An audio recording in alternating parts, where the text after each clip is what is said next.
This is the voice of freedom. We are not one voice. We are many. We are your voice. But we can only be effective if you use your voice. Your voice. This is the voice of freedom. We will not hide from the truth. We will ask the hard questions until we are sure we have the truth.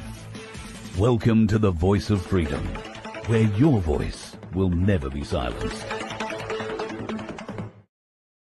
Well, g'day, folks. How are you? I hope you've had a pretty good sort of a day. I'm sorry I'm running late from our usual time. I've been actually having all sorts of connection issues today, which means that I've achieved less than half of what I'd hoped to achieve. And I'm not even sure how long this show will actually go for because, like I say, the connection has been running pretty hot.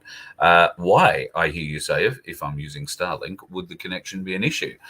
I have had to start pulling Starlink down because very shortly we're going to hit the road jack, and that bit comes with us. So I've essentially pulled it down, or it's actually in a position where it's not really useful to pick up a signal at the moment. So I've reverted back to the I got rid of the Netgear piece of shit and went and bought one of these.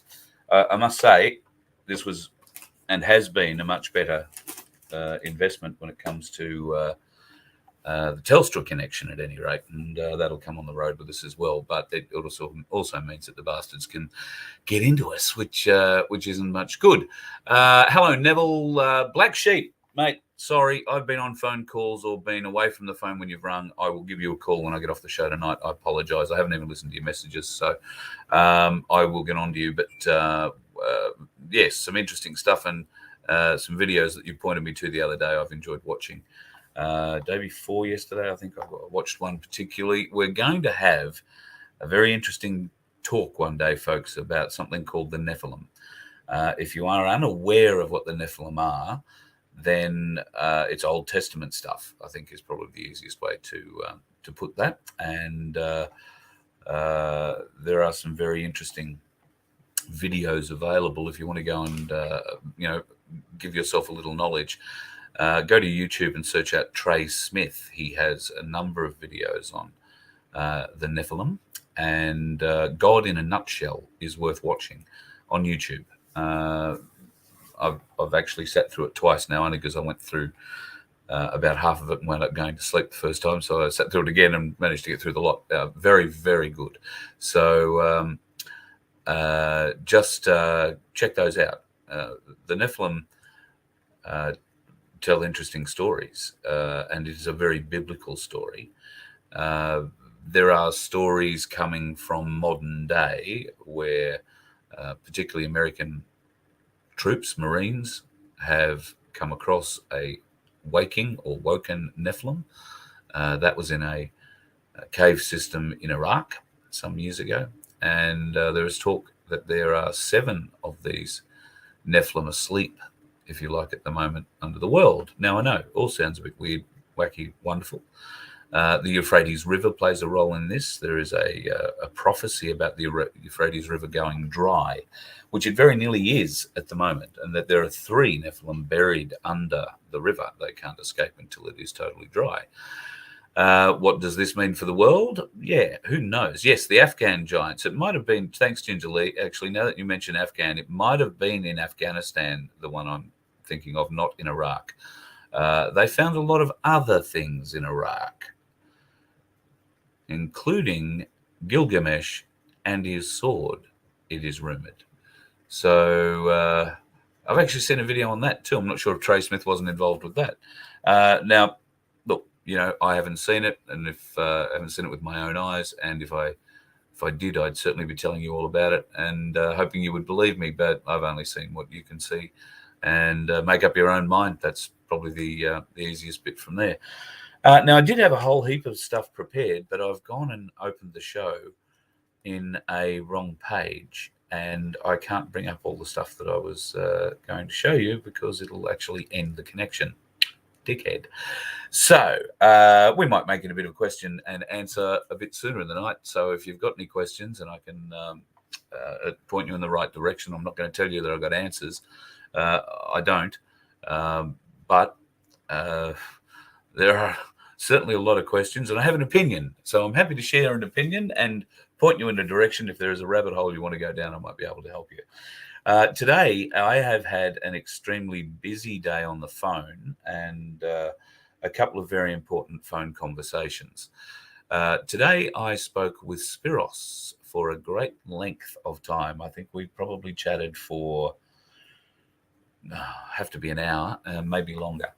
A very enlightening chat, a very encouraging chat, and something that we'll be bringing to you next week. Spiros will come onto the show. We'll have a bit of a chat and find out just where we are in the process of the different actions that he's proffered in the last 12 months. And going forward, where we're focusing, how we're focusing, what you can do, what cost there is, if there is a cost. We will lay this all bare. And today Spiros has undertaken to become a much more regular part of the program, which I'm very happy for. I think we all like him. He is a wealth of knowledge. He has, of course, been a solicitor, but please be aware that he is not a solicitor and has not been a solicitor for 20 years. That's why whenever he goes in to argue a case, he actually has to argue that he can argue the case, and the court eventually has to agree to let him or not. So he is not in a position to go and represent people.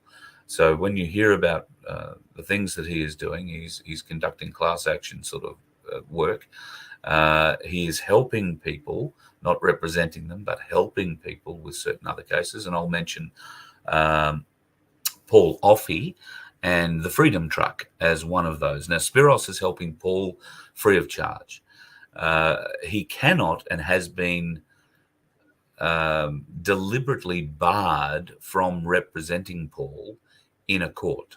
The courts refuse to recognize him, even if Paul has him come in as his Mackenzie's friend or as some other legal form of advisor. Now, there are certain legal steps that Paul has taken to make sure that Spiros has control or is in charge and gets and can have a say in anything, any interaction between the authorities and Paul, but the courts will not allow him to appear for Paul in any of the matters that are coming up regarding that truck, which we're going to have a bit of a chat about too, and getting it back. And also getting Paul off the absolutely spurious charges that he's been handed. And I can tell you that there will be a hearing, and in fact, there will be a trial later this year, unless the DPP remove the charges and decide they're going to not prosecute any further. And that might be their only option, folks, because, my God, they are reaching for the thinnest of straws if they think they can prosecute this man and win. At least in a corrupt court, they've got a better than average chance. But I can tell you there is so much evidence that will support Paul's case. And Spiros has been instrumental in making sure that Paul gets a jury trial. Now, I know for those of us in our common law thing, we want trial by jury.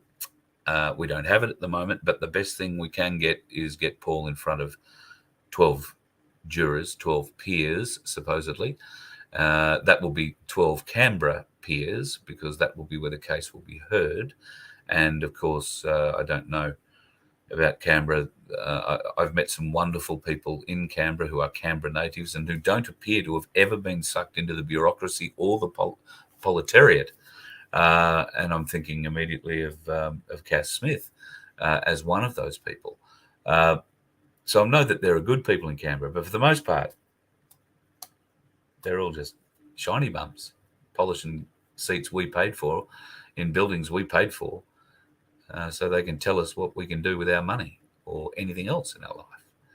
Not really happy about that. So, yes, we're going to be working closely with Spiros this year, and he'll keep us up to date with what's going on. I can tell you a little bit now that might excite you if you are in the business of needing or wanting or wishing you could buy some land and be part of it. a group of people who like to go and live off grid, form a community as such. I can tell you that Spiros will have some very exciting news about that coming up for you. And we've spoken about this with Cass Smith as well. The biggest reaction that we've had to that, those sort of chats, has come through Cherie at vofhq.com, where people want to be able to buy into this. Hello, Sunflower. I didn't see you pop in. Thank you. Thank you so much. God bless you and have a wonderful evening. So yeah, one of the biggest reactions that we get to this story or this line is, it's still too expensive for me to buy in. You know, sometimes these blocks you'll get an acre for $100,000 or $200,000. Now, that depends on where the land that was purchased is and at what price it was purchased at, and how much of the land is going to be left for farming and other pursuits to make it self-sustainable. That means there's only a certain amount of lots that are going to be available to the people who buy into that area. Now, I can tell you about one of those that has a bit under 150 acres, and or a bit under 140 acres, I think. And they've got, I think, about 35 to 40 people who've all bought into it, and they've all got an acre on it. The rest of it is going to be used for making the place self-sufficient, and I can't wait to see how that goes. I think it's going to be spectacular. The formula used to put this group together has been put together by an extremely talented lady who is a psychologist, and it's just a questionnaire, and you just make sure that you've got the right-minded people. You're all on thinking the same kind of thing. They're sort of thinking like you do. You think like they do. So you're not going to be matched up. You know, the McCoys aren't going to be matched up with the, I don't know, who are the ones over the river, the something in the McCoys. That was the old battle. That's going to annoy me because I used to love that show. Anyway, that shouldn't happen on these sorts of properties. Now, if that bit of land, that 140 acres, was up against the reef somewhere or right along the beach, you can expect that it would be a lot more expensive to buy that bit of land than if it were out, you know, an hour inland or 2 hours inland or whatever it happens to be. The Hatfields and the McCoys. Thank you, JJ. I'll give you a call too, man. I read your email today. Very interested. Thank you for your service. And yes, very keen to talk to you and see what we can help you with. And if that means you coming on the show, then yes, I'll get you on the show. Not a worry. Yeah, the Hatfields and the McCoys. Thank you so much.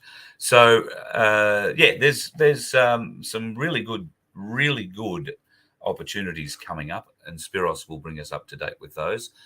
You may, I'm not going to quote prices or anything at the moment because no deals have been done, no land's been purchased.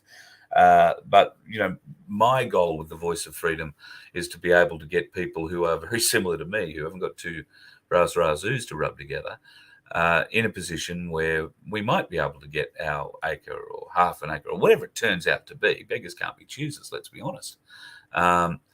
But if it can be in a place that's not too far from civilization, but still off-grid enough to be pretty comfortable, and we've got a good community of people, and we can get into it at a price that, you know, is we are able to. And I spoke to Spiros at length about this today, and he agrees 100%. There is that land available. He's looking at some of it at the moment, and hopefully we will have news for that next week on the show. Maybe that there is a deal in the offing, but at the very least, the concept is out there, and you might know of land that is available for sale.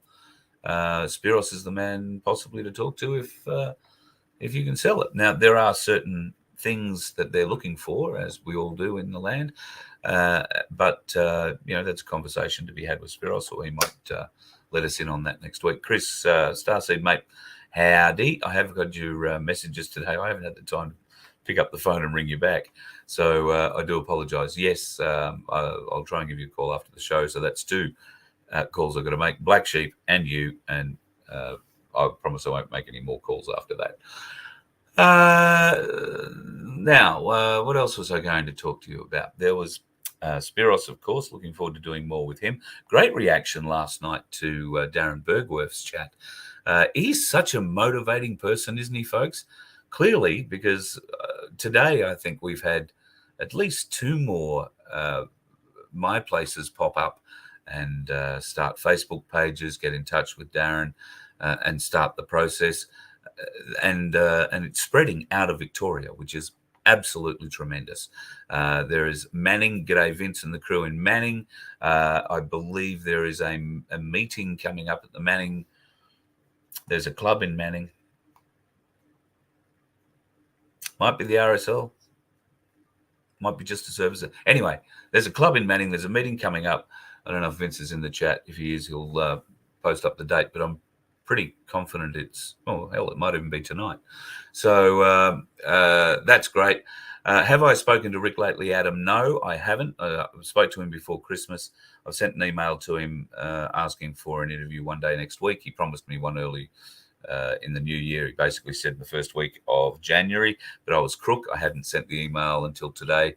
We'll see what happens. They're busy. I'm getting feedback from various different sources that they're very, very busy. So we'll see. That's all I can sort of add to that.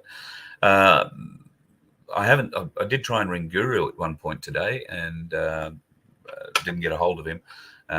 He's fairly busy, I imagine, at the moment. So I'm very keen to find out what the hell's going on in the last week.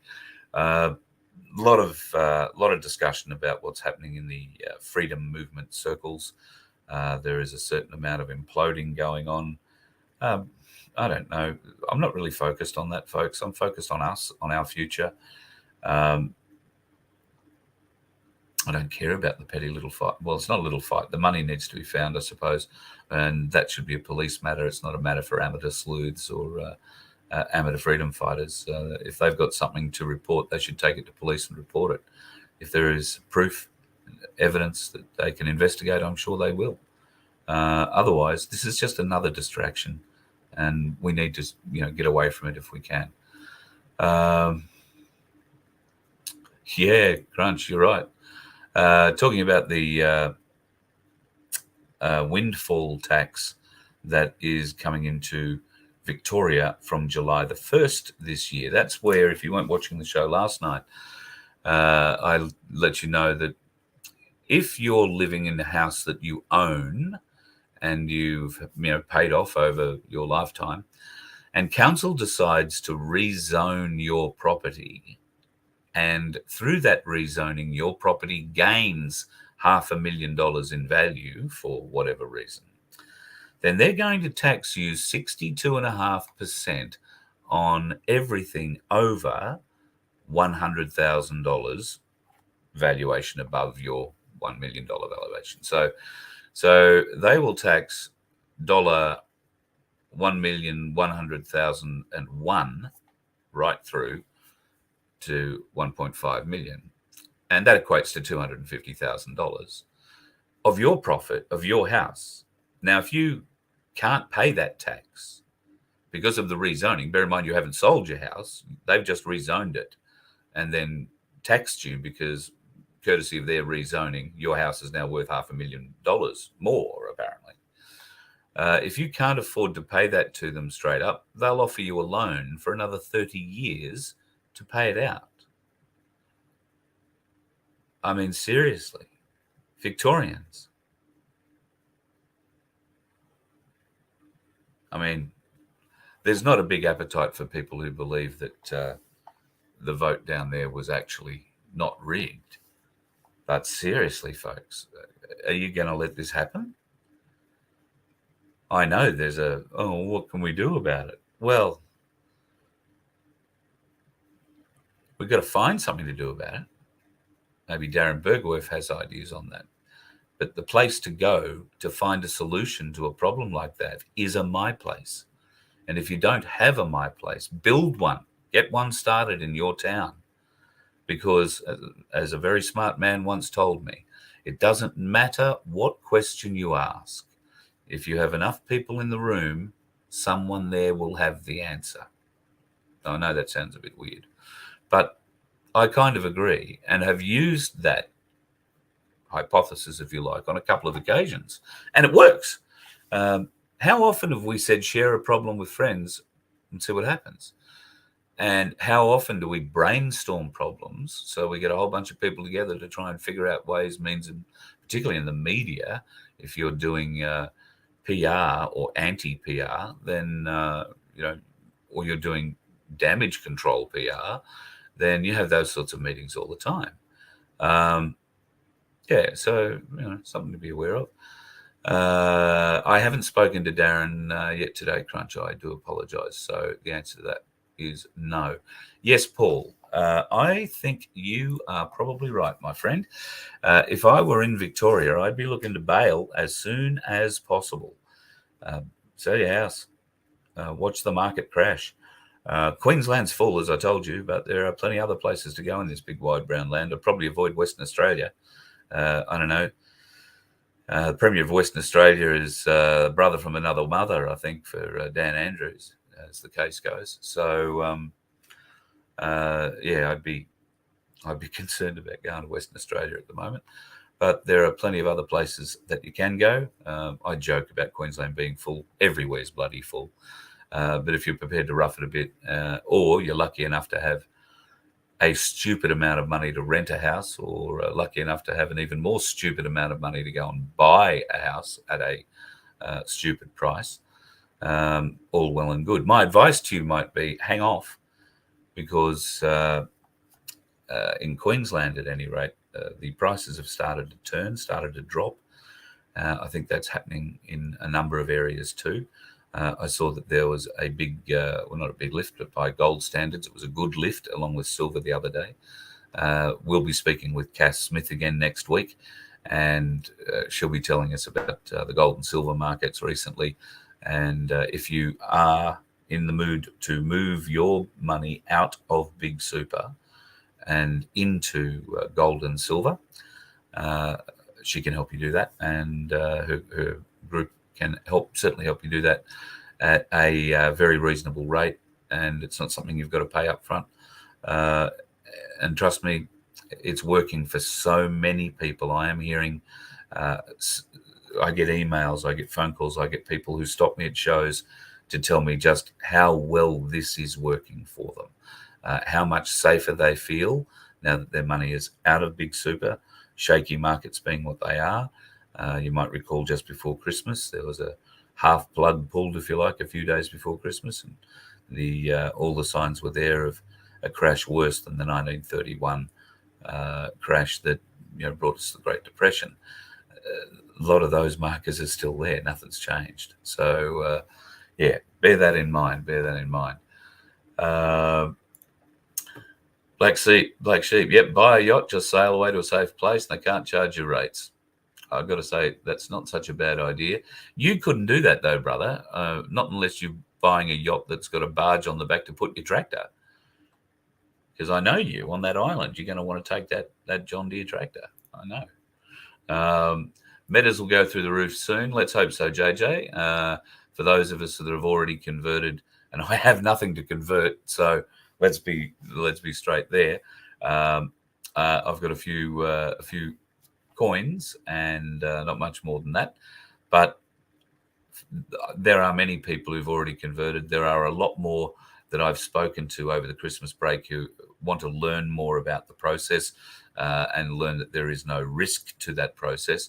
There certainly isn't a risk to it. There just is a mountain of paperwork, and at the end of the day, that's what Cass's crew are there for. It is tricky. It is tricky. That's the way it's been explained to me. I'm not your numbers man, okay? That's not me. It's tricky, and if you get it wrong, then they refuse you, and they won't let you get your super out. So that's I guess what the important part of it is. Harold Holt. God, there's a question. Is the disappearance of Harold Holt suspicious for me? Look. when Laura and I were in Victoria last, we had the occasion to go to Portsea twice. On one of those occasions, we took a bit of a drive around. I managed to find the old Lord Mayor's camp, which I went to when I was 10. And we also found the Portsea Back Beach. Had a look at the Portsea Back Beach. It is a very unforgiving bit of beach. The rips, the currents there, tremendous. Now, look, I don't know. It depends what you think. Did he drown? Was there a Russian sub out there waiting for him? Did he get taken away and live the rest of his life in, Argentina or somewhere like that? To be honest, I don't know. I don't see him. I think we would have found out something by now. It's been that long. The Official Secrets Act on everything would nearly have, if it hasn't run out, will in the very near future. So we might have things revealed. But yeah, I don't know. It'd be a Cold War thing rather than a deep state thing, I think, if he was taken. I think it'll be a more, East versus West, Russia versus the Western allies, America, ourselves, the UK. And yeah, did they have a Russian spy that got to be prime minister? I don't know. But I don't see it being a deep state thing. I see it being more a Cold War kind of thing than anything else, I guess, now that if you're going to push me on it. Oh, yeah, there you go, Black Sheep, getting support for your ideas. Or a tiny house on wheels. So they're called a caravan. I know, I'm being facetious. But there are tiny houses on wheels. Hello to Liz and co in Singleton. They have a couple of them there. Liz and, isn't that awful? His name has gone right out of my head. But Liz's partner, they have a couple of tiny homes on wheels. They use one actually as an office and for A1 activities, I think. And then they have put the other one on a property up north somewhere as their holiday home or for a friend in the family to live at. So, great opportunities for tiny homes. In fact, I've obviously, with what we're doing with memberships and trying to get on the road, folks, I've been trying to look for cheap motorhomes. And when you go looking for cheap motorhomes, you come up and find cheap container homes and all those sorts of things too. There is a magnificent container home for sale on the Sunshine Coast. It is on a off-grid block already. It's about $180,000, but once you have a look at it, I think you'll understand why. It is more like your average suburban house than anything else, but a container home. Amazing these days what can be built out of containers and how cheaply. I mean, that's a good one. That's obviously got a lot of things done to it, but I've seen other designs where 40-foot containers have had the one long side cut up, put on hinges, and they open out to create, if you like, an L shape. And then you put another one across the side from that and open its door out, creates a square. You cover that with an awning, and you've got two 40-foot containers with covered areas and all that sort of stuff underneath it, still in the open air. Containers that rise out of containers, second-story stuff. It's bloody amazing. And they are not overly expensive. And in fact, that's exactly the kind of home you're going to want to put on one of those 1-acre blocks of land that you can pick up relatively cheaply by comparison to everything else going forward. So keep an eye out on those sorts of things, folks. You never know. I saw one the other day that was it was one of those homes that folds out, container home that expands, and it was still in its box, like hadn't been opened yet. I want to say it was about $70,000. The people who had it and bought it only wanted to recover what they paid for it. It was for a family member who eventually it wasn't required, so they just wanted to get their money back. And it was about $69,000 they were asking for it. Absolutely ideal. You get a truck to drop it on your property, you get 4 strong blokes and haul it apart. and voila, you've got a 3-bedroom dwelling or a 2-bedroom dwelling. It was, quite staggering. So keep an eye out for those sorts of things. Yeah, YouTube the container guy. Absolutely. I've had a look at him too, Aaron. And 100% give that one a look. The government do want us in tiny homes. Yes, I guess to a point they do. They want many of us, and that's what they're forcing us to do. Doesn't mean we've got to be in them for the rest of our lives. And bear in mind, there may well be a huge medical calamity coming our way in the next 6 to 18 months. And there is a dark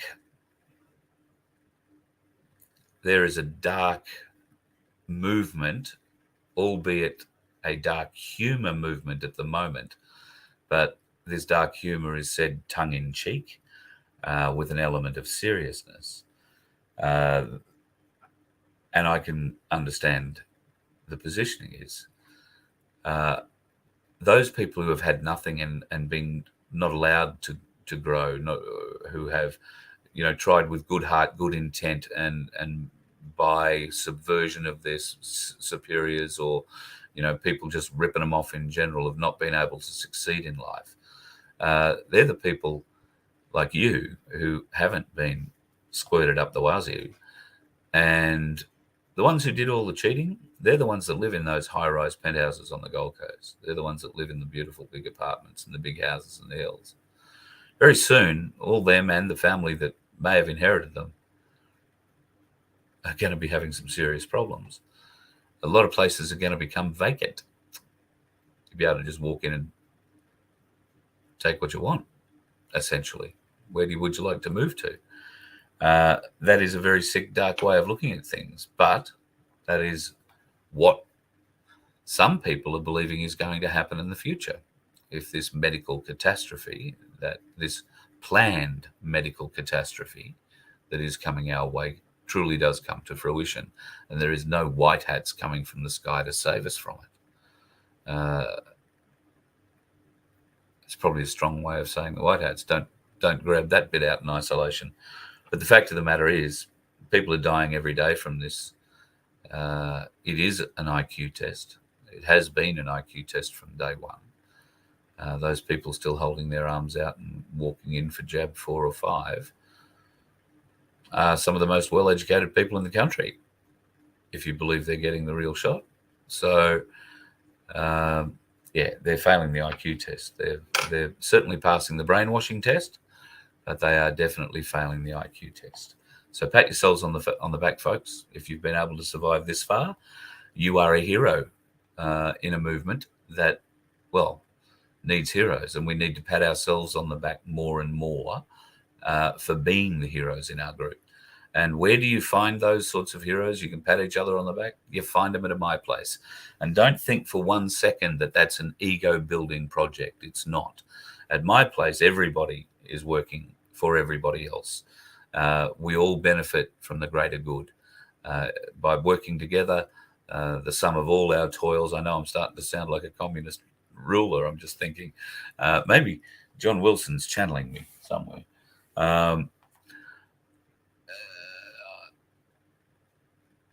When we work, the point I'm trying to get together is when we work together, and as Australians, we've heard it all our life. If we've ever played sport, we play as a team, we work as a team, we win, we get better, we go forward. So all we need to do is develop a little bit of tolerance, because I know there are some idiots out there. And I know there are some annoying people. I know that there are some extremely rude and insulting people who seem to have a way of just plucking raw nerves out and twanging them to their own stupid little tune. We have to find a way to be bigger than them. We have to find a way, and I'm thinking specifically of someone that I'm toying with, and I shouldn't even be bothering with on Facebook at the moment.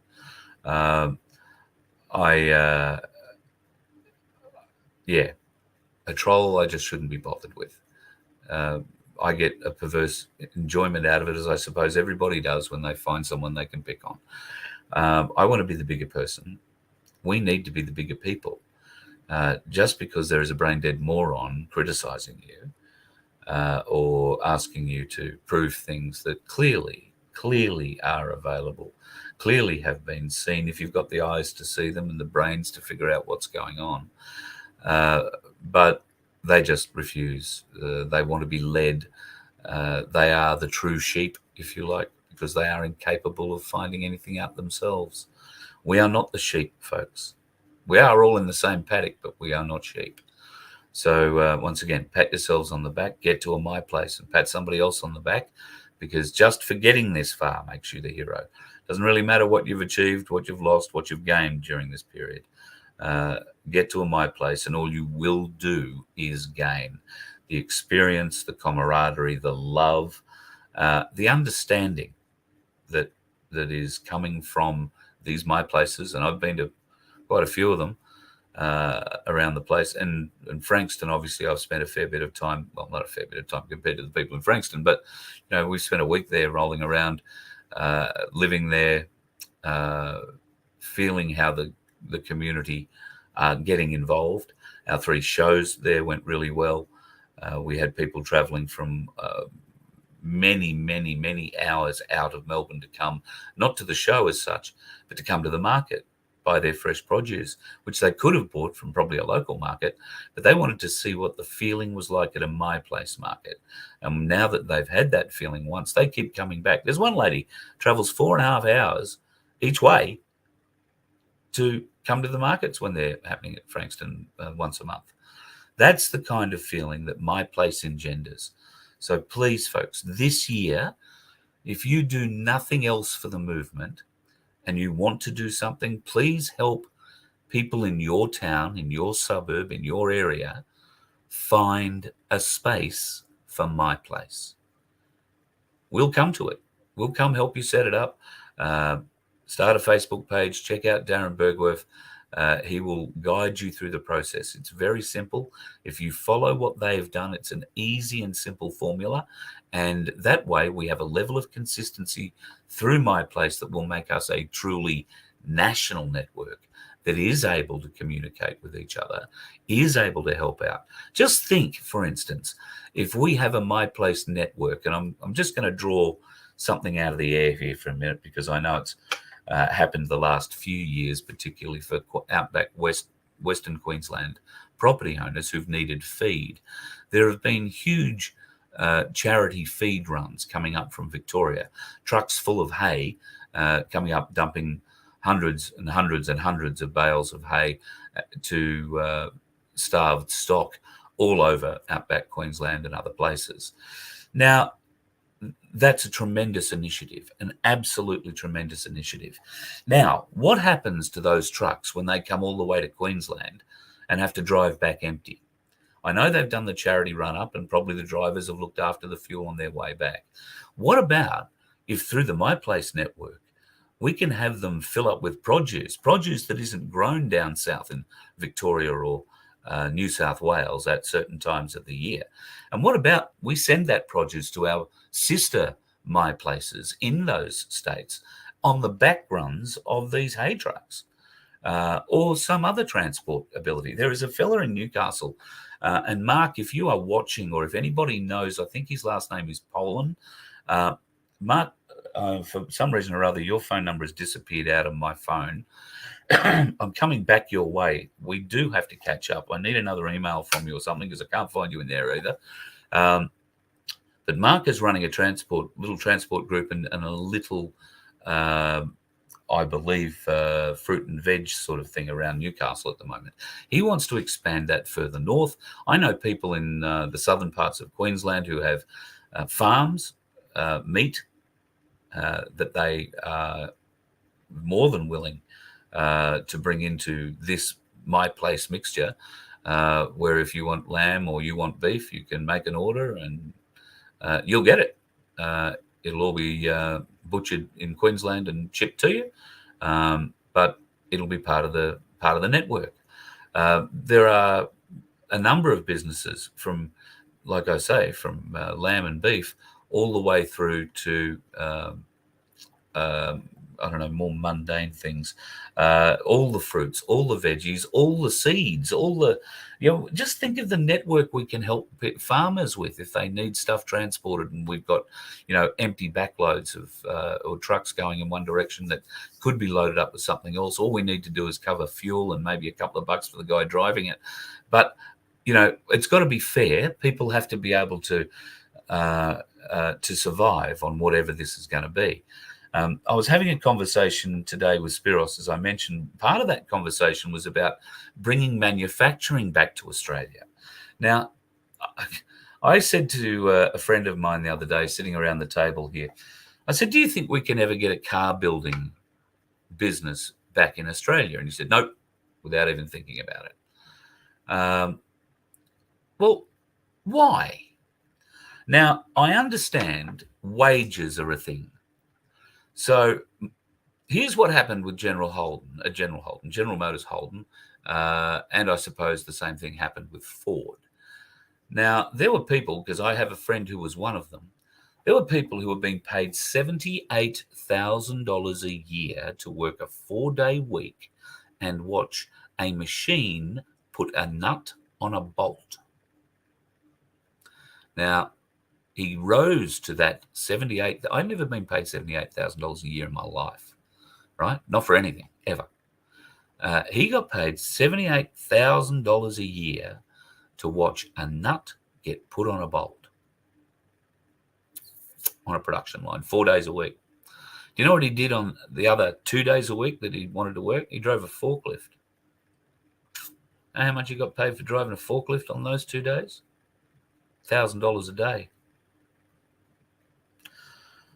Made for really good work. So defray his wage and everybody else who was working at the plant across the cost of building every one of those Commodores we loved so much. Now, if you're going to stand up and look, no, I don't. I'm a Ford man, but I've owned Commodores. I've owned Fords. They're good cars. But let's face it, at the end of the era of Ford and Holden, they were plastic pieces of shit that, by comparison to cars built in South Korea, in South Africa, in Vietnam, just about anywhere else, were lacking in trim, were lacking in luxury, were lacking in gadgets. They lacked in just about every other way. But if you wanted to buy the POV pack Ford, you needed $50,000. You wanted to buy the POV pack Como, you needed $55,000. I mean, we don't need that. And okay, I believe a fair day's pay for a fair day's work. If you're going to sit there and watch a nut get put on a bolt, I understand. Great, that's wonderful. I'm sure we can come out with an equitable wage that makes the price of the car at the end of the day something the average Australian can afford and not have to sacrifice 10, 20 years of their life to pay off, by which time it'll be worth nothing. I don't know if there's anybody out there watching this right now that is in that business or would be in that business. There was a fellow who was building a fabulous Australian sports car in Toowoomba a few years ago. Now, I'm not talking about building sports cars, but we need, utes, we need family vehicles, we need a great Australian vehicle. The Stinger, I thought, was going to be the big replacement for Australians, a nice, decent-sized 4-door car, capable of travelling long distances at a decent clip. Good space, shithouse luggage interior, but good space inside. Very nice cars. Well, the Stinger's not going to be made anymore. So much for the Queensland Police Force. I wonder what they'll be looking for next. Ford and Holden could not put together a car as good as the POV pack Stinger, which came out at $54,000. They couldn't match that. That's why nobody was buying them. In the end, you couldn't give a new Ford or a new Holden away, and that's really sad. So that was purely because of the unions pushing for everybody to be a bloody millionaire while they watched a nut get put on a bolt. Now, I understand that nut was very important and the bolt was very important. It's very important that the nut and the bolt come together the right way. I understand. Couldn't you replace him with a camera or a laser that reads something that's out of sync for much less of a price? They probably would have done that, but they still wouldn't have put the price of the car down. So what can we do? Can we have a manufacturing industry back in Australia? And if so, can it be large things like cars? Who remembers Pi TVs? Yeah, we had a Pi TV. It was the first TV I'd ever seen that was, a little TV, and we had it in a caravan that we had when we were kids. And that Pi TV came with me into my first house in Melbourne when I eventually left home. I don't actually know where it wound up, but I know where Pi wound up. They wound up being shut down, kicked out. That was the end of that. Who had a Westinghouse fridge? Whose mum had a Whirlpool? I'm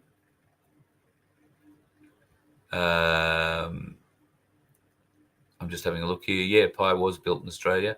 A Pi 34 centimetre starseed. Good on you, Chris. There you go. Birds of a feather. HMV. Yeah, I don't know. Was HMV Australian? So there was Westinghouse. Westinghouse made fridges. And I want to say they were made in Melbourne. I want to say Pi TVs were made in South Australia. Might be wrong.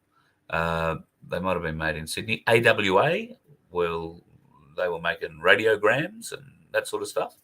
There was a lot of really big Victor mowers. Absolutely. Well done, Mim. Bloody great get. Hills Hoists is another one. The pogo stick. JJ, what a great one. I hadn't thought of that. Look at that. Everybody had a Pi. Why the hell can't we make our own flat screen TVs here? I mean, it's cheap enough to buy and import the LED panels. It's the quality of the LED panel that you've got to do. And look, I could say Kogan is doing that. Kogan buy LG and Samsung panels and dress them as Kogan. So you could say it's an Australian business, but I have a feeling all that's done overseas in China somewhere, and then it's all sent here. We want the whole lot done here. Now, what's a fair week's wage for somebody whose job it is to put the plastic covers on TV panels a week? Is it the cost of one or two TVs a week? The retail cost I'm talking about. That person might want, what do we want today? The cost of living's going through the roof. I've only ever had a couple of jobs in my life that paid more than $1,000 a week. And even then I was taxed on it. So you never got $1,000 a week. That to me was a hell of a lot of money. But today, 50 grand a year isn't, or 52 grand a year isn't going to be any earth-shattering wage. You'd be lucky to pay your rent. I know. Be very lucky to pay your rent. So what's a fair wage? How do we bring down the cost of living? That's the other thing. And of course, we've got the big promise in the background of the cost of living coming down with Nasara, Jassara, the great financial reset, the QFS, and everything else. So what can I say about that? I did some reading about that a week ago while I was crook. And look, I have no reason to believe it's not working in the background. Why it's not actually happening at the moment, I guess, is because we don't know what else is going on in the world. We are only a small country. I'm making excuses. I don't wish to. But it's not an excuse. It's probably the truth. The fact is, we are a very small country. We're 26 million people. They got more people than that protesting in one city in Brazil at the moment, folks. And look at what they're doing, those folks in Brazil. Taking back their public buildings, and it looks like they're getting military support. That leads me back to Unite in White. Keep an eye out. More Unite in White things coming up real soon. The Unite in White program, if you weren't listening last night when I had a bit of a chat, and John will be back on the show again. He may well drop in for a chat tomorrow night. He's been a busy man today. He's been out and about, so he might be a bit knackered tomorrow. We'll see what happens. If not, we'll catch up over the weekend and he can bring you up to date with Unite in White and what's happening next and where. He is very keen to let people know that this isn't about the military coming and saving us. It is about us letting the military know we know what's being done to them, the enlisted man and woman who are being made suffer through the idiocy and the treasonous actions of those in authority above them. We need to let them know that we support them. We know what's going on, and we will do whatever we can to help them when the time comes. So that's what Unite in White's all about. It's something we can all get behind. And I'm going to have a bit of a chat with Enid and Tim and see what more we might be able to do with Unite in White going forward, particularly as Voice of Freedom makes its way around the country. There are many military bases, and they're all guarded at the gates getting in. Some you might be lucky to find have an actually enlisted person doing guard duty. More likely you're going to find a paid employee of a contracting security company standing there, and there's not a lot of point in presenting them anything because they're not going to do squat to help. So we need to get the message across to the enlisted men and women that we're there for them. And if that's not going to come through the front gate via that message, then we need to find other ways to deliver that. And I think I can help Tim and Enid and Karen with a way to do that. So we'll be talking about that in the next few days too. What else? Let me see if there's some stuff in here that you've asked that I haven't missed. Oh, I heard news today. I haven't seen the vehicle. I'm very keen to see the vehicle. I believe the vehicle is in Melbourne. So if you are the owner of this vehicle or you know the owner of this vehicle, please get in touch. There is a vehicle driving around Melbourne at the moment that is using a small container filled with hydrogen to increase the power output of the car and decrease or increase its fuel efficiency by 20%. And that container that the hydrogen is stored in, or the reaction takes place, or however it works, that's why I want to find you, is about the size of a milk bottle. It's hydrogen. And that car's driving around on the streets in Melbourne, I'm told. So I am very keen to have a look at that when we come to Melbourne, if at all possible. If the owner of it wants to get in touch, or the inventor of it, it is a really staggering piece of technology. Not only can you go 20% further, you can go 20% faster getting there, and more efficiently, 20% more efficiently. And that's of something the size of a milk bottle, working off about 1 litre of water. I think that's exciting stuff for the future, folks. Now, that's an Aussie manufacturing business we could get behind, isn't it? Now, how hard is it to put a chassis, 4 wheels, something to steer it, something to stop it, around it? Shouldn't cost $50,000 to do that per unit. Shouldn't, but maybe that's what it costs. I don't know. RCA, yep. RCA was another company. Did you hear that Sanity Records have gone under? All their stores are closing too. Do you remember Brash's? Brash's Music? That was a big one. They went under with Brash's. Brash's were like the biggest sellers of the KTEL record selector. God, aren't we reliving a few bloody memories tonight, the KTEL record selector? I see what you're saying, Crunch. Yep, thanks for that. Seeing your words. Healing TV was Aussie. Yep. So was that aerobics show in the mornings or in the nights.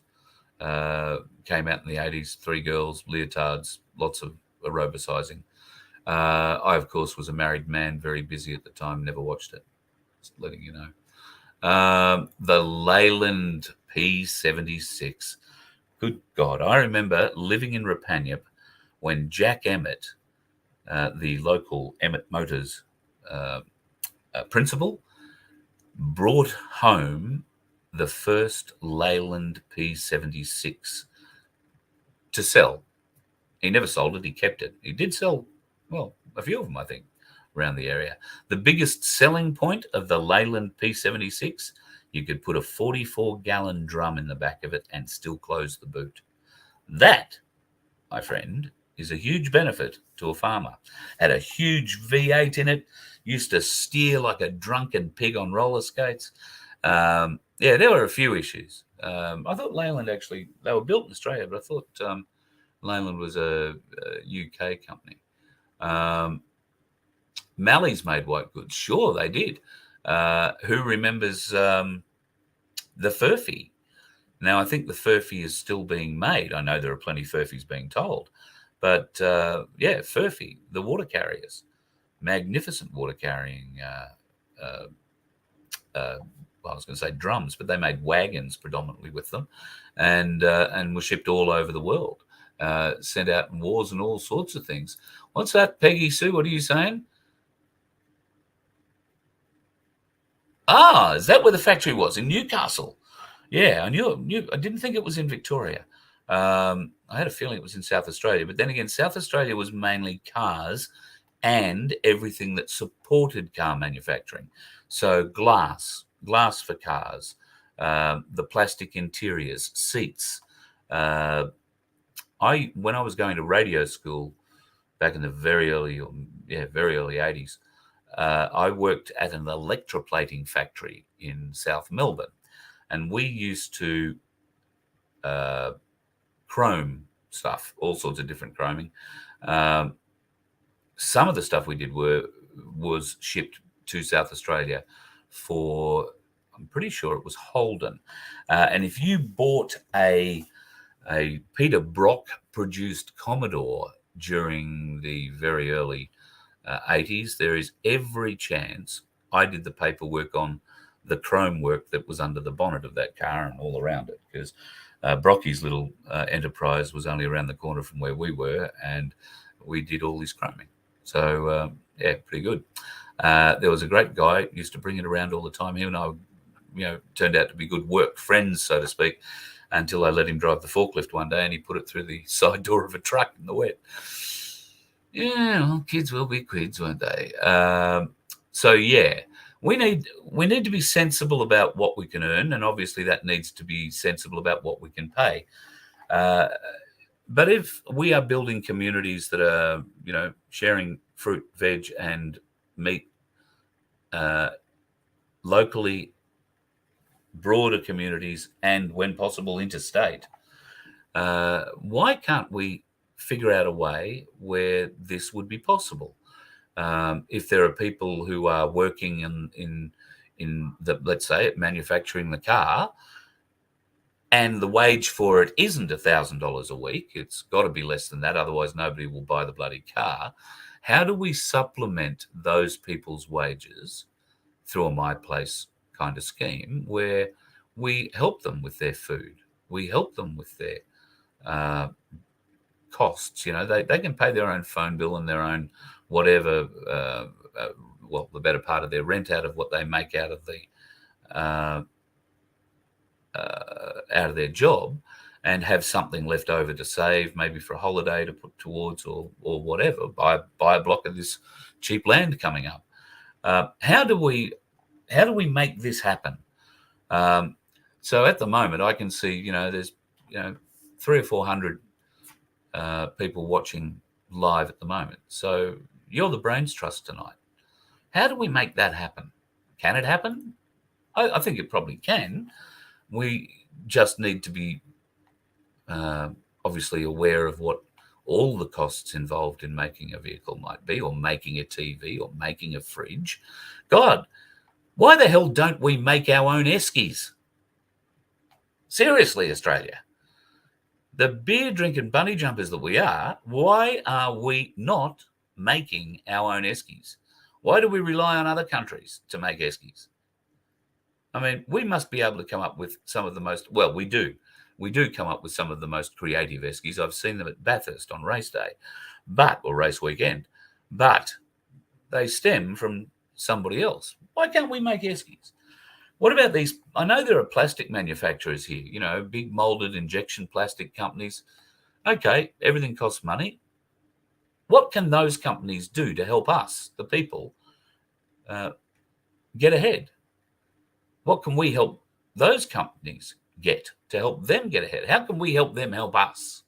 There's got to be something in this for us all. It's not a take thing here.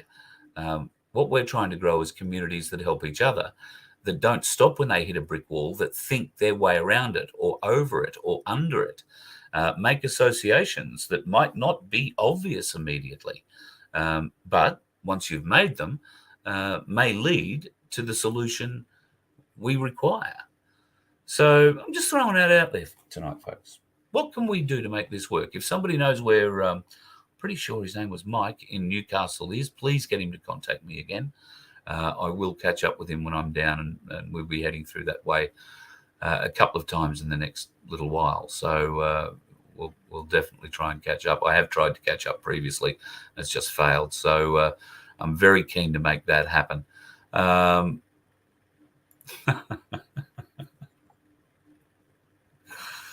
don't know. I reckon that's got to be comment of the night so far, Sunflower, of the ones I've seen anyway. We can take the surveillance chip out. If you're new to the channel, folks, and you're wondering what she's actually talking about there, it's not really a surveillance chip. If you've got an OLED TV, one of these really cool OLED TVs, it is possible for nefarious forces to enter your TV via your modem and take control of it from the inside. They can turn on the speakers and turn them into microphones so that they can listen to what's going on in your room. But better still, depending on the ambient light or the light in the room that you're sitting in, they can adjust the contrast and brightness controls if your television is turned off and just on the wall looking at you. They can adjust the contrast and brightness controls inside the thing from the back end so that they can watch you through the TV.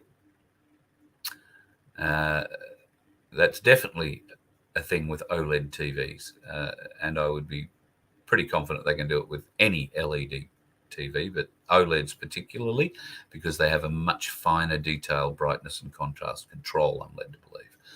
So, got an OLED TV on your bedroom wall, have you? Just asking for a friend. Anyway, why are love dolls made in China? That's a really good question, Paul. Rate's right up there with the tampon one we had the other night. Thanks for that. 2% flat rate tax, Bosie wants. Yeah, I'd support that. I don't care who brings it up, whether it's Bosie or someone else. I would support it. His maths bear it out. We've had other people look at the maths. It works. Why can't our government see that? Should we not be asking that question? National Panasonic. Of course, National Panasonic was in Penrith. Mick, legend, although National was a Japanese and Panasonic is a Japanese company, or was a... Oh, yeah, they still exist. They do more high-end TV stuff these days, I'm led to know. Yep, got to open land up for housing, J1. You're absolutely right. We're going to talk more about that with Spiros next week. And, you're the eyes and ears of the Voice of Freedom, folks. If you know that there is land, and we're talking good land, Spiros will give you, I think there are certain parameters required that they need to look at before they can settle on a piece of land. It has to have, and that doesn't mean it's got to have nice views or short grass. it has something to do with where it's zoned, how it's zoned, and all that sort of thing. Spiros is the one to talk about that. We'll get him on next week for a bit of a chat.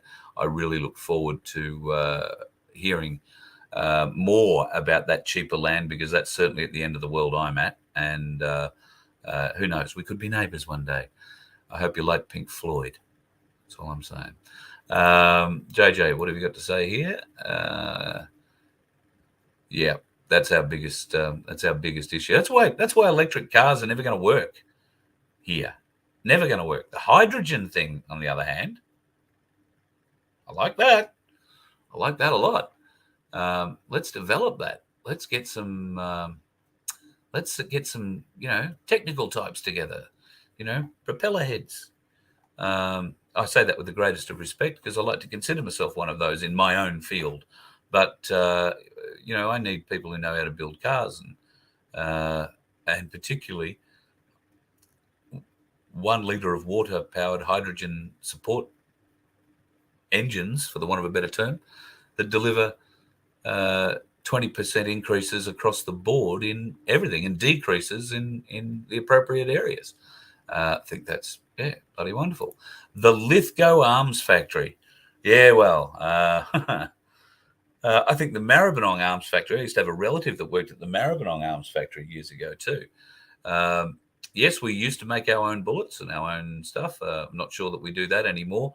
I know up near Rockhampton there is an explosives manufacturing facility, and that facility doesn't just manufacture explosives for the mining movement. It also manufactures I'm pretty sure it's all of our military high explosive stuff too. It's very interesting. It's right on the side of the road as you're driving up to Rockhampton from the south, and it's not hard to miss. It's pretty well signed, and if you have a look, there's a lot of acreage, and they have all these little mound buildings covered in dirt that are half buried sort of thing. And I can only imagine that goes back a very, very, very long way, because let's face it, they're not packing HE on the side of the Bruce Highway and on the off chance one of them goes off.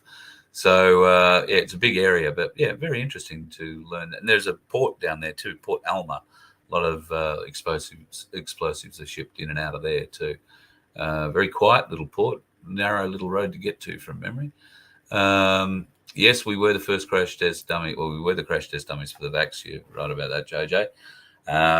We are so often the test market for the world. We're a good size. Unfortunately, we're a bit smarter than certainly some other parts in the world. Now that, if you're talking about the jab, I'd be very interested to know if that's what you're talking about. Just like that, because if that's the replacement for the jab, I haven't heard that.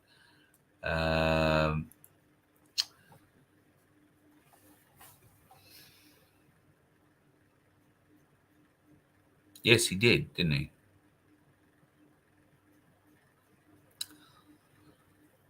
All right, so hands up.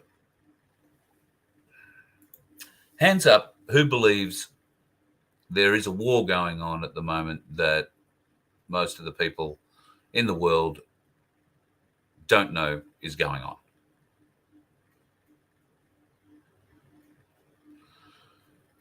So if you didn't put your hand up to that, then it's very difficult for me to convince you that there is a military operation happening right now in countries all around the world, if you've already seen the evidence that we've all seen and you still don't believe it. Okay, I can understand people having a difference of opinion. I can only go so far. In fact, I was watching some stuff today about the Ever Given, the Evergreen thing, the boat going sideways in the Panama Canal last year, the ongoing cost of that to the shipping industry, and there are so many signs and signals that big business is being brought to a halt and ground down in various different ways. Money is being sucked out of them in this war. because you can't fight a war if you have no money. So I think what the white hats have been doing is progressively draining that money swamp. And when we think and they think they've got to the bottom of it, all of a sudden more money springs up from another sunken well somewhere.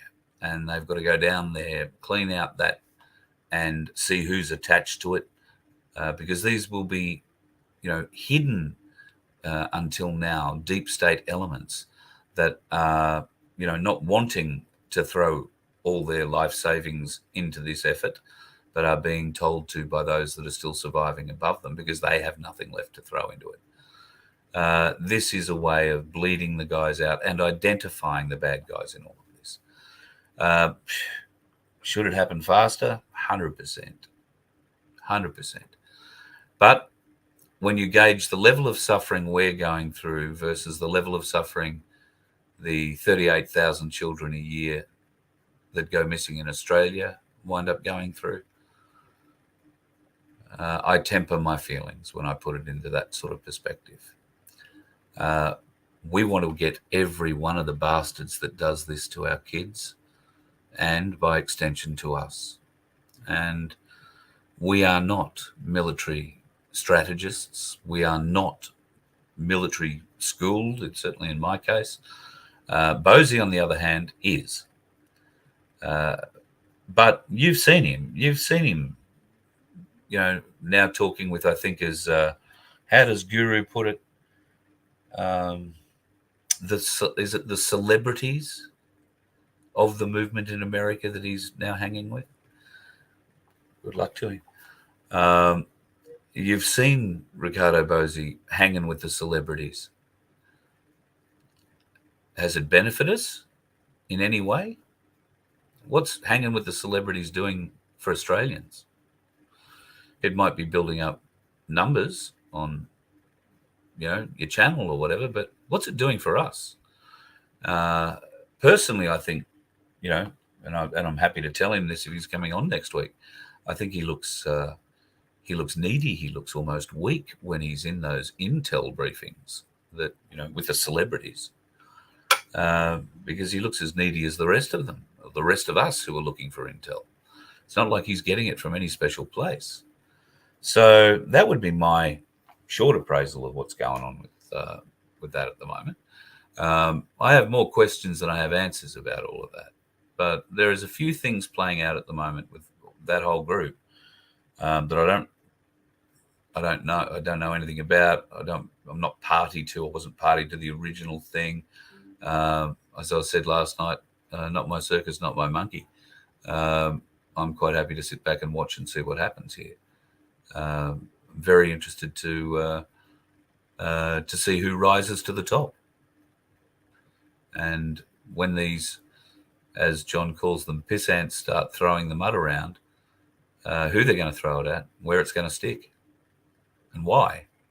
Be interested to see why the mud sticks in certain places. But that will certainly sort the weed out from the chaff eventually, and we might be able to get on with the business of saving this bloody country, saving our brothers and sisters and our children in this country, rather than trying to one-up ourselves with how many bloody viewers we have or how many sponsors there are on a YouTube channel, not sponsors, supporters on a YouTube channel, or stealing some other person's audience.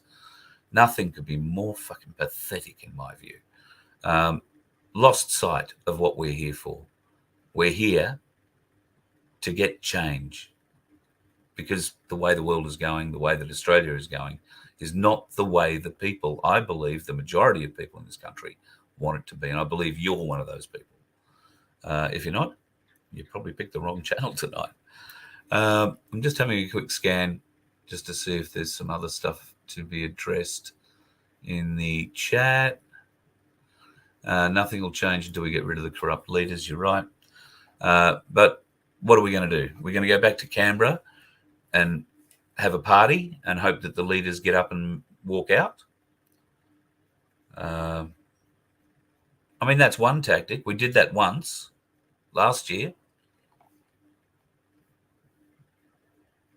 Didn't work. Would it work again? I don't know. I don't think so. I don't think there's a defined goal at the end of all of this. Everybody shouts freedom without really knowing what freedom is. They have some sort of perception of what freedom to them is. But in the big scheme of things, freedom is a big word, gives us a lot of freedom. And really start thinking about it. You can do anything you like, unimpeded, with full freedom. What you will get along with full freedom, and this is very important, what you will get if we get our freedom and our full freedom, you will also get consequence of responsibility, I'm going to call it. The decisions that you make while fully free will have consequences. And those consequences, if you make bad decisions, could be very severe. To put that in context, as a free person who decides you want to do whatever you like, and you're allowed to because that's how our new society works, should you decide to go and knock somebody on the head with a hammer and kill them, well, that would be a decision that has consequences, a decision of consequence, because then you would be brought before a jury of your peers in a trial by jury where you would be asked to justify hitting an old person in the head with a hammer and killing them. If you can't justify that in any way, shape or form, you might find yourself hanging from the end of a bit of hemp. And no, we won't be lighting it so you can smoke it, although you will be gasping. So, full freedom has consequences. Really think about what full freedom means. It doesn't mean democracy. That was the bit of the stuff I had loaded up on the other thing tonight. Democracy. Look up the etymology of the word democracy. Really, really look at the word and the origins of the word democracy. And then ask yourself, do we really want it? That would be maybe tonight's little bit of homework, if that's what we're going to call it. Here we go. And Ash has seen this. Hydrogen generators mostly only work in carby cars. Okay. Right. Well, there you go. No, from what I heard, certainly not going through an injection rail or anything like that. From what I heard, the hydrogen is being injected into the system via the air intake, because you've only got to get it inside the piston or inside the block, haven't you? It doesn't have to go through a fuel rail. So, yeah, from what I've heard, it's going in through the air intake. It may well be something rudimentary, but this car travelled a pretty reasonable distance to get to the person who I know that saw it. So, interesting. Very interesting. Be very keen to learn more about hydrogen. I think hydrogen is a way forward in Australia for powered vehicles. We also, because we are a country of trucks and caravans and boats, how far do you think you're going to get in your electric car towing a boat, a 24-foot boat or a 20-foot boat? You're going to bring it up from New South Wales up to Queensland for your fishing holiday every year. Well, half your fishing holiday is going to be spent on the side of the road with a generator charging the frigging thing up, because you won't have enough ability to get from one charging station to the next, given the load placed on the battery. Just can't ever see. And the other big joke about electric stuff and solar and all these wonderful things. Did you hear about the big solar company that Twiggy Forrest and that other young billionaire bloke have been involved in building up in the Kimberley? They're going to power, by using solar, the company is going to send something like 30 gigawatts of power to Darwin, and then via a cable undersea to Singapore. we are going to send Singapore our solar. Now, if you go to, I think it's news.com.au, I saw it, and just click on the story and the video story that goes along with this, and they'll show you the solar farm that is currently the beginnings of this. Now, apparently it's all off. Twiggy and the other billionaire have had a bust up. Each one's taken their golden bat and their golden ball and thrown it out of the sandpit and pissed off. That just means one of them's going to be a vulture and swing around and try and pick it up and control it. At the moment, the amount of solar panels they've got there, well, you'd be hard pressed to keep a toaster and a light on a farm, rather than sending a huge amount of power to Singapore. My question is, who has the contract to lay the cable? That's where the money is, right? To make this cable that can supposedly take all this refracted sunlight that we're going to be sending them down this pipe all the way underwater to Singapore. That's where the money is, laying that cable. Regardless of how much power goes through it, how much light goes through it, I just think, oh God, it's just beyond sickening. And I really had thought Twiggy had been taken to a very dark place in Venezuela and been looked after recently. But anyway, that's another story.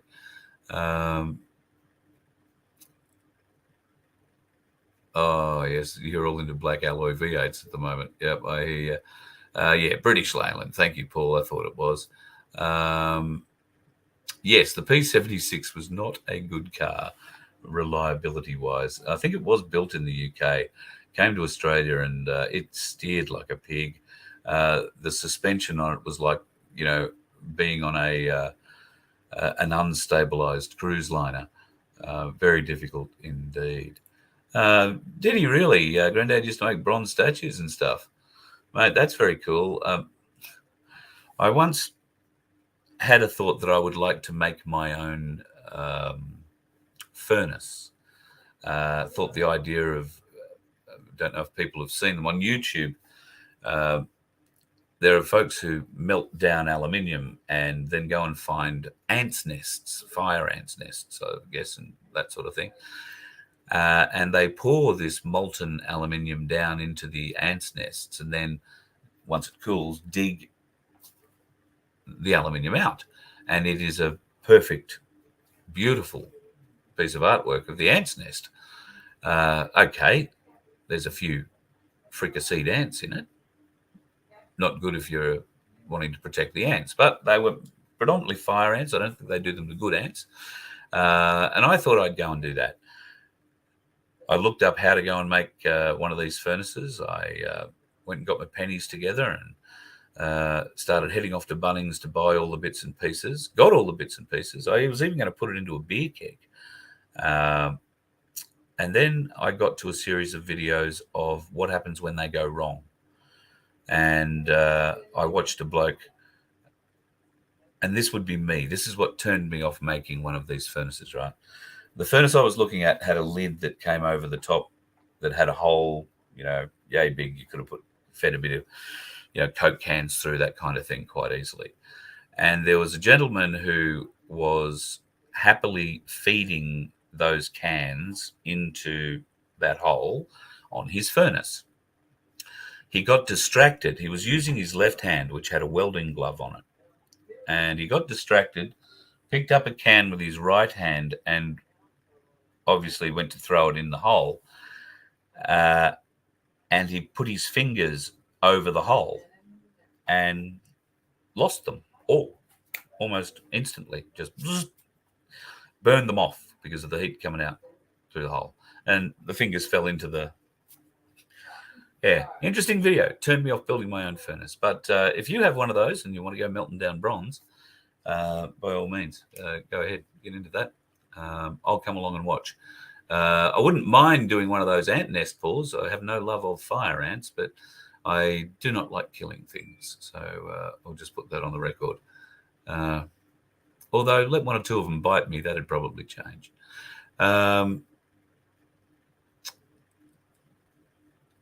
Which is the blood in the streets to look out for? I have no idea, mate. I don't know. Is that a biblical thing? Don't know. Not me. Not my part of it. The Lima Agreement. Yep, that's a big thing. If people aren't aware of the Lima Agreement, what happened with that? Go and make yourself very aware of it. Goff sold out the country, but the country was already on the way to being sold out.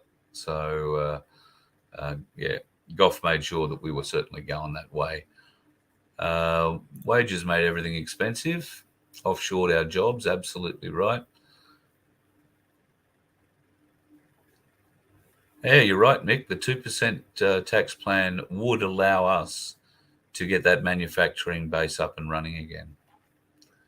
You're right. I hadn't actually thought of it like that. Well, maybe that's one of the questions we'll ask him next week if he comes on. Love to have that happen, and I know he's very proud of that tax plan, as he should be. It's very workable. I've had people who are much better with numbers than me go through it, and it is very workable. I had a conversation with Cass Smith about it one stage last year. She is exceptional with numbers. She's a fully qualified accountant, yada, yada, yada, yada, yada. She's done the numbers, agrees. It works. So why the fuck is our government doing it? You know, if they want to keep their jobs, oh, well, they only need us every 4 years to put them back in. Yes, Tash, I am tired. I don't know why talking on the phone takes it out of me, but I have had a day on the phone, as you well know, because I've been on the phone to you twice. So, it's been a long day on the phone, and my eyes at the moment are a bit gritty, but I think that's just because I've got a ring light sitting right there in my face, and I might be squinting a bit. My glasses, which are transitions, clearly not transitioning under my little light, so which is probably good because I'll wind up looking like some dickhead with sunglasses on at night. Didn't Corey somebody sing a song about that? I will skip down to the end of the comments, see what's down here. Look out, Starseed's telling people about religious dogmatic dogma and fabricated indoctrination systems. Woohoo! Better wait for tomorrow night. Tomorrow night, Chris and Bob are going to be on the show for the Friday Night Free-for-All. It's going to be the sort of Friday Night Free-for-All that we're going to have to put on Rumble, because YouTube ain't going to want to know us on this one. You're going to love it. Bob has mentioned some topics, some subject matter to me. This is going to really be an eye-opening night for you tomorrow night regarding what government does legally and illegally, particularly. And Bob and Chris tomorrow night on a Rumble-only Friday Night Free-for-All. We'll get that underway at 6:30 tomorrow night. I'll see if I can get the old pirate on too. He's had a big day today, but I'm sure he'd like to come on and wish you all a new year and give you a bit of an idea of what he's up to going forward. So I'll see if I can line Johnny up in the morning for that as well.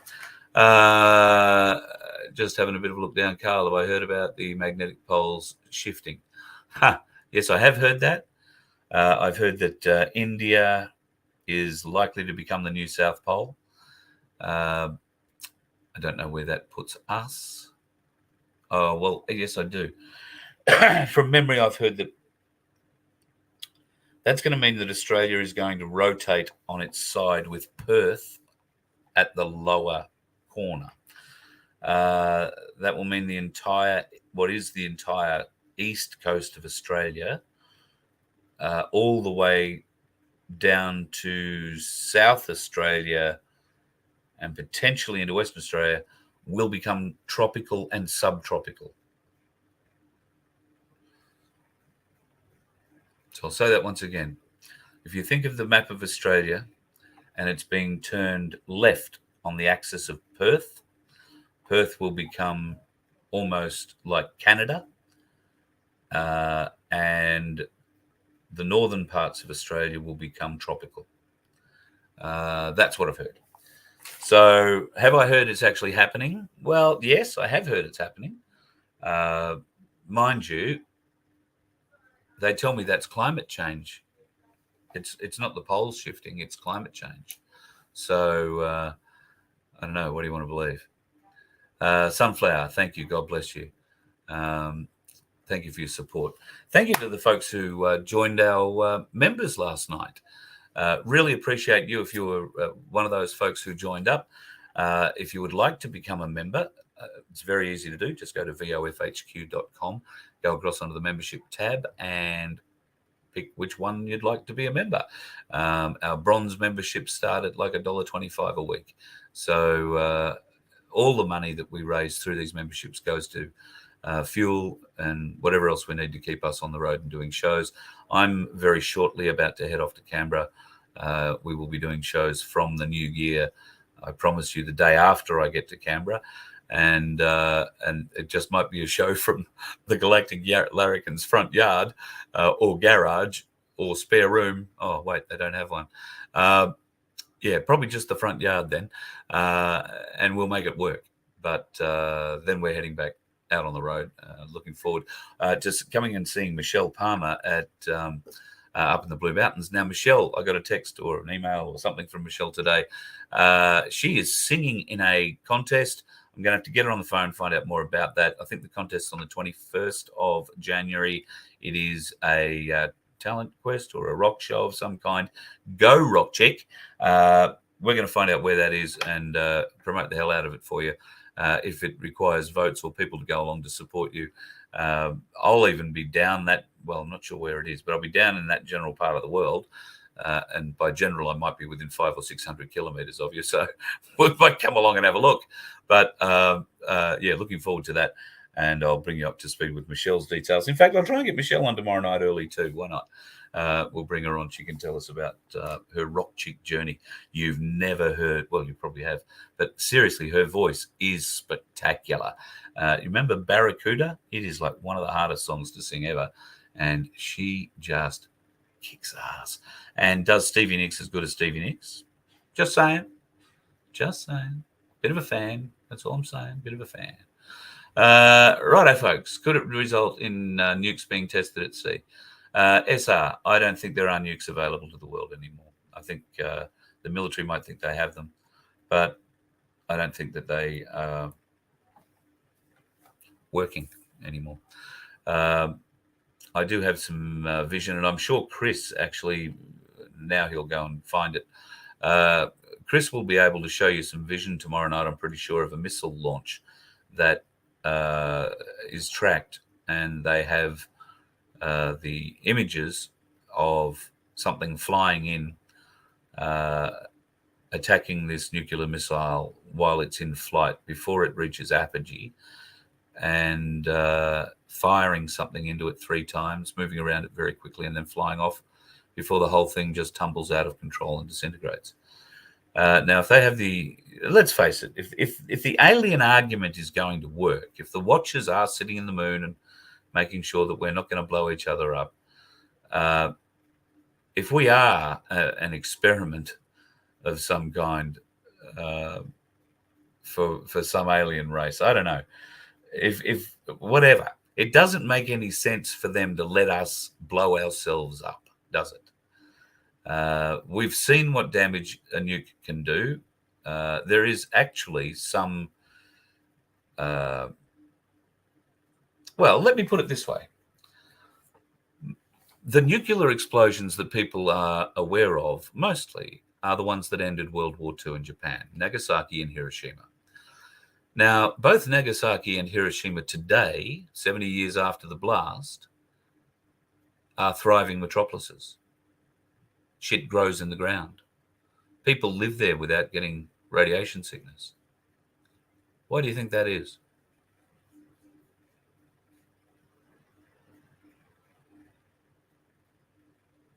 What would the possible reasons be? What could the possible reasons be that Nagasaki and Hiroshima have become repopulated in the time frame between the dropping of the bomb and today? Repopulated with millions and millions and millions of people who have little gardens that grow shit. What are we always told will happen if we have a nuclear war, if a bomb goes off somewhere? Like, radiation's got a half-life of 10,000 years. You won't be able to grow anything. You won't be able to live there. So if there was a nuclear weapon let off at Nagasaki and Hiroshima, how did they get to be so big?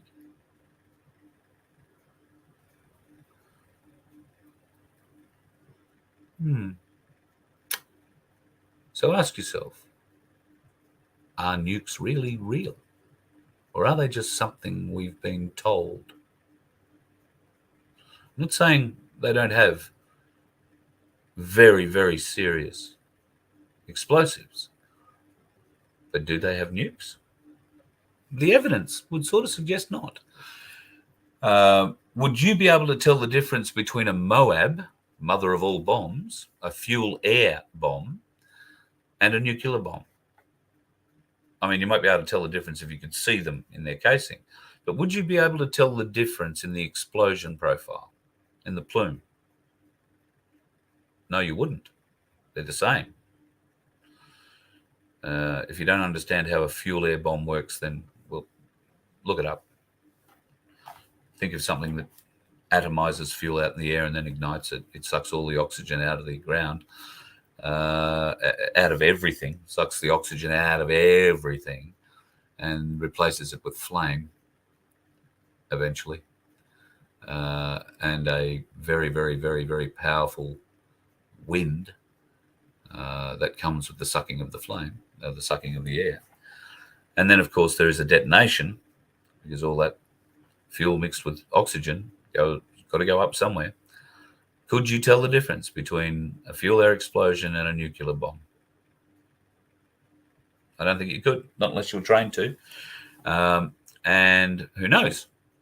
There may not be a nuclear weapon. Oh, Tash, don't get me started. All right? If you haven't seen Moonfall yet, go and watch Moonfall. Apparently, a lot of people have gone and watched it, thought it was very entertaining. Raises some eyebrows. That's all I'm saying.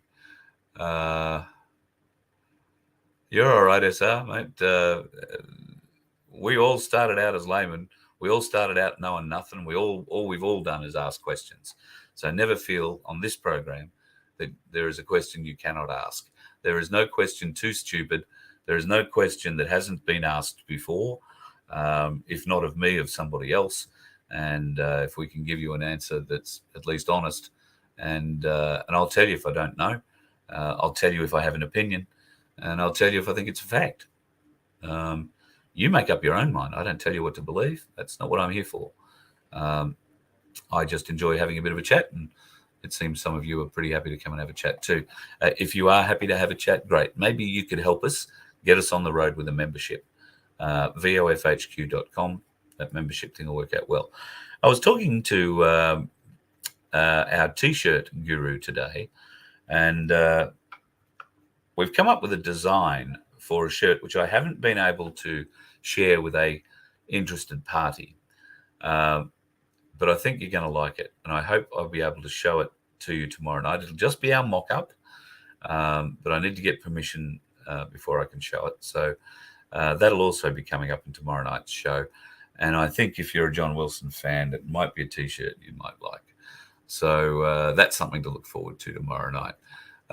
Freemason symbol represents Genesis, total destruction, rebirth, the Phoenix syndrome. Thank you, Mick. Yep, you're 100% up the money there. Bombs have been, oh, look out. Chris is telling us about ancient bombs now. A vacuum bomb. Well, that's sort of what a MOAB is. It sucks in all the oxygen for, well, kilometers around it, and then detonates and replaces the oxygen with flames that are very hot, tend to burn everything, and a very large shock wave that flattens everything from the top down.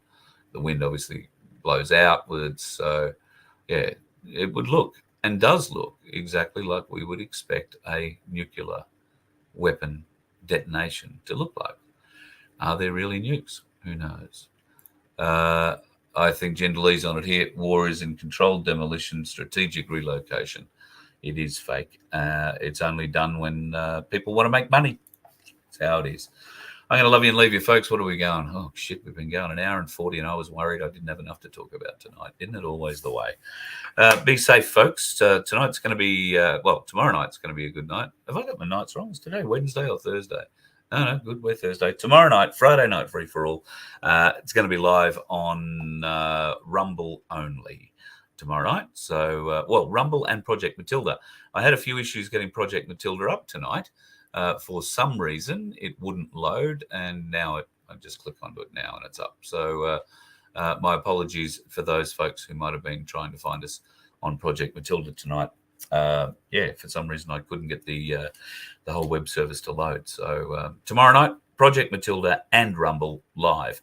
It's going to be a hell of a show. Going to be some really interesting stuff we're going to talk about. And hopefully none of it will contain stupid people doing dickhead things on the road. If you see them on the road, you know those dickheads, just avoid them, folks. You let one ant stand up to us, then they all might stand up. Those puny little ants outnumber us 100 to 1. And if they ever figure that out, there goes our way of life. It's not about food. It's about keeping those ants in line. That's why we're going back. Does anybody else want to stay? Let's rock!